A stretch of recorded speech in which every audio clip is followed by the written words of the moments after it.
Hello, everybody. Just wanted to start out and say that this little explosion up here completely makes me jizz myself.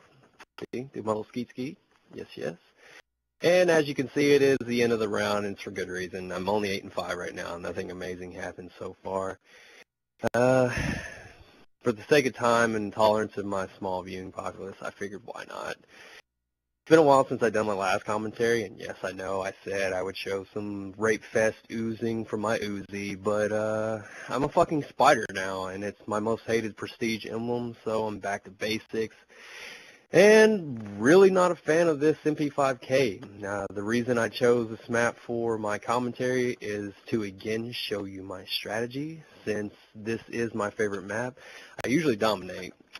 And as you see a few times here in the future, I get a good 7 to 10 kill streak. I mostly defend A and attack A for the fact that the team consists of a bunch of retards, but enough about the game. I was told by a friend the last time that I did a commentary to not really talk about the game so much and try to branch off and talk about other things. So I'm going to talk about these weird freaking experiences that's been going on at my house. All my friends that know me know that I live right beside a graveyard. You can call me crazy. You can call me an idiot, retarded. I don't care. But later on, you know, I'm going to ask you to, after you watch this video, if you have any weird experiences like I was saying, leave it down there in the comment, you know. I'd like to know it because I honestly believe my house is haunted now. I don't remember it ever being haunted, and maybe for like the first few weeks or so when I moved in here, but, you know, it's just that one thing where you're like, this house is new. Don't really know too much about it, and I have a graveyard beside my house, so that didn't, you know, help the problem. But we'll talk about the first experience here while we have the time. So my room, it's across the hallway. You have the hallway, of course, and then you have the laundry room and bathroom. Well, I'm walking from my room to the laundry room to go to the bathroom, and out of the corner of my eye, down the hallway in the living room, I see this little girl sitting on the couch, and I'm like, what? I do the double back. I kind of am like, okay. Walk outside. Don't come back in until my mom gets here. And I'm like, yo, this is really freaking me out. She's just like, you've just seen things.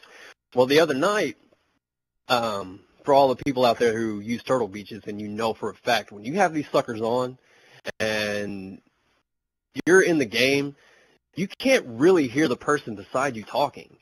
And I didn't really hear anyone talk, but I just hear this loud, like, double knock, like double bang, bang. And I turn around and I look at the door kind of like, okay, who's there?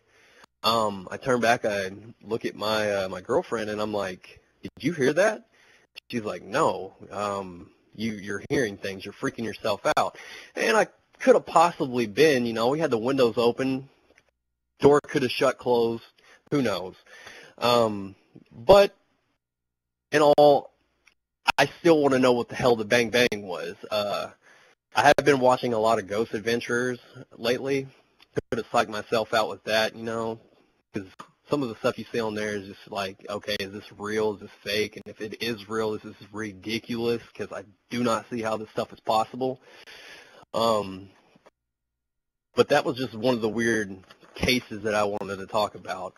But as I said, you know, after hearing that, I hope you guys out there that are watching this have had some sort of weird experience like this, and you can give a little feedback about what happened to you. But I had a few games that I wanted to, you know, talk about that are coming out within the next year. And just wanted to say one thing. If you guys aren't into Bethesda games, this is the year to get into Bethesda. They have 4 great, amazing games coming out. You've got Rage, Brink, Hunted, and Elder Scrolls Skyrim. And for all you Elder Scrolls fan, I know you're already foaming at the mouth for the fact that that game's coming out.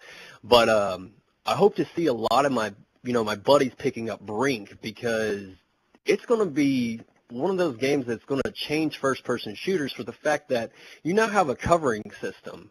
If you want to slide in a cover and, you know, kind of pop over and shoot, you can now do that.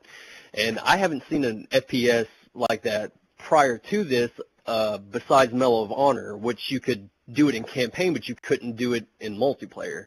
And you know, they promote it to be sort of like Mirror's Edge, and if it's like that, then hell yeah, because Mirror's Edge was awesome. I love the fact that you were like able to free run on that game. Another big one of mine that I'm looking forward to that I just heard about was Resident Evil Operation Raccoon City. You're no longer playing as the good guys, from what I hear. You're basically the task force that's been sent in by Umbrella, and I don't know really what your motive is, but you're playing as Hunk, and I don't know if you guys played Resident Evil 4, but if you have, you know Hunk is a beast for the fact that he was just like, one headshot, break a neck, go to the next person, and you could chain off of this and break like 20 to 50 people's necks, depending on how many people you had in front of you. But that's another big one that I'm kind of excited about, because they're going back to basics. They're going back to when actually Leon was, of course, first day on the job, and just kind of like, what the hell is going on? What if you were put in that situation? What would you do? I bet you would be shitting a brick, trying to run away from all these things because you didn't know, where to hold your ground at. But me, myself, I'm waiting for zombie apocalypse. I've got a friend right down the street that's house is full of all types of guns, pistols, shotguns, rifles. His dad's got an AR, and, we're ready for this shit.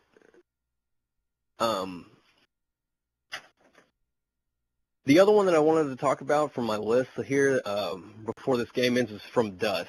And if you haven't seen this one yet, this is one that I thought just the way that they've made the game looked amazing. It's basically you're a god, and you are given the task of getting these little tribes to different parts of the world. But I'm almost out of time here. So what I'm going to do is just let the time play out like as usual. And this has been Cerberus. I hope you enjoyed this commentary, and we'll see you next time.